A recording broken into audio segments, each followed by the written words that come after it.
to bring on Dave Black.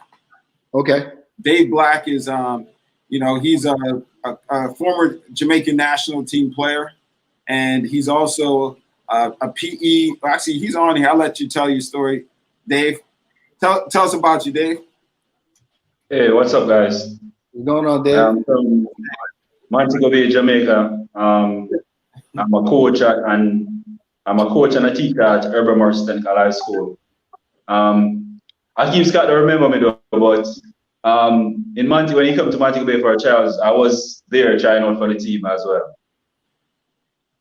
Oh, for real? Really? Yeah, I was there. I tell you, the first time I was there. Yeah, I know there was a lot of people, but I was one of the local players that was there. Okay. At the time. Basically, that's it.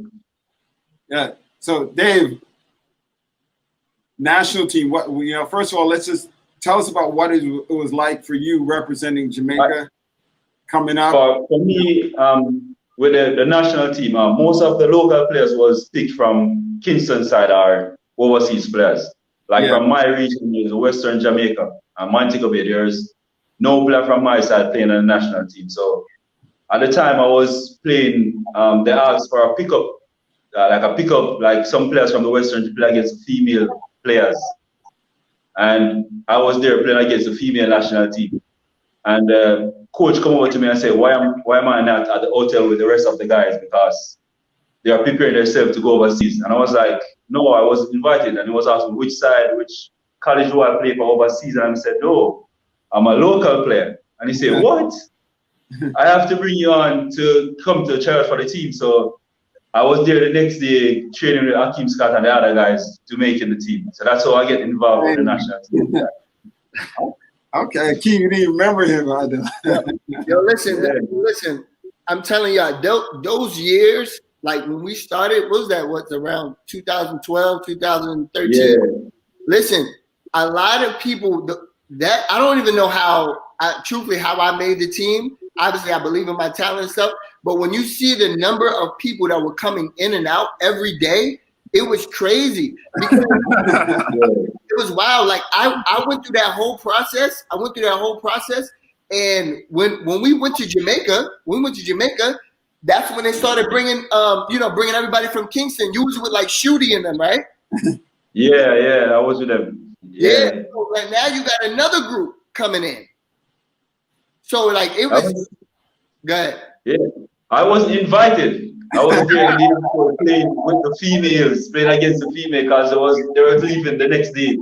So and he see me play and asked me, why am I not at the hotel?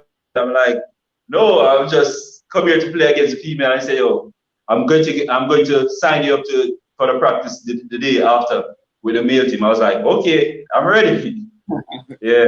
But I didn't make the team. I didn't make the national team a couple of years after that because I went to GC Foster College. That's a local basketball college in Kingston, Jamaica. And at that time, I went to Mexico. He wasn't a part of that team as well. I don't know why. I think he had something to do at that time. But Wayne Rose was a part of that team. Okay. And we competed in Mexico.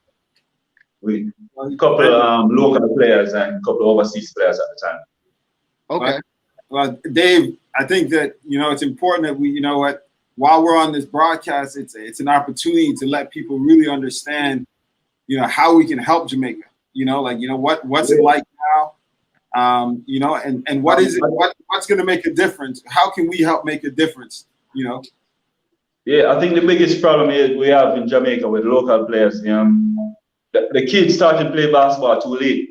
Like most of the kids in Jamaica start playing basketball in high school when they are 15, 16. And that is too late.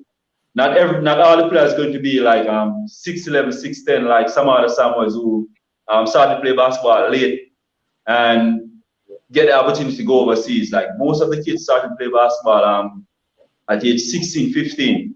And the lack of courts in Jamaica is one of the biggest problems. Like no kid or nobody have the opportunity to just go to a court and start to work on his game or stuff like that. They're not even know the game of basketball at maybe age 4 or 5 or 6.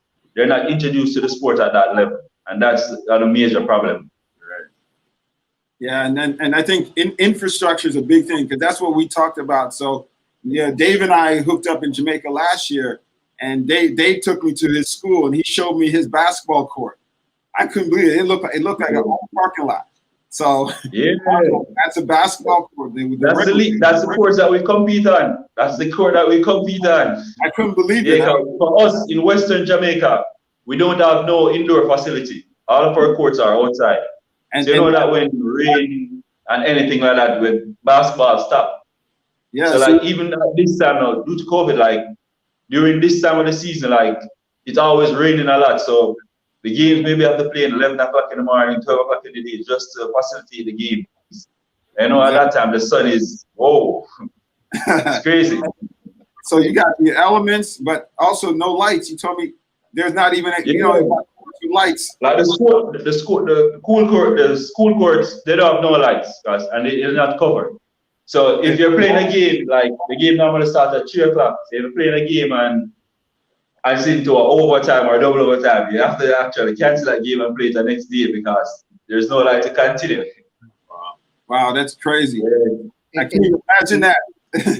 And that's what I'm saying. I couldn't even imagine that. You know what I mean? And here's the thing: why it's so important that like raising money for Jamaica is so important, and also to make sure that you bring in the proper people for the national team, so you can win, right? So we can win, because the more games that we win, the more countries and the more people get to say, oh, Jamaicans can play basketball. So let's find out what's happening there, and then that's when you start getting more sponsors from outside of the country of Jamaica, right? Like we want Nike to recognize us. We want Reebok to recognize us. Like Nike is big in Brazil, even though Brazil is a huge football country, and also basketball. But Nike is invested into Brazil. We want to get companies like that, Under Armour, whatever else, to start putting money into our country, right? Absolutely. For sure. I think at the time when the president bringing you guys like William Rose, Akeem Scott, Patrick Ewing, like at that time we get most of the local companies start to fund the local basketball at that time because you guys were doing so good on the international scene. It prompted the local government to start to give back or give basketball community like money to run leagues, because that is the time when they started the NBA, the National Basketball League. And that is one of the biggest tournaments for us locally. And it was that time when you guys were doing so good on the international scene. But that doesn't exist anymore, right? No, it's not. So what? They're trying, but it's not as big as how it used to. Okay. Yeah, so we definitely need some energy behind that.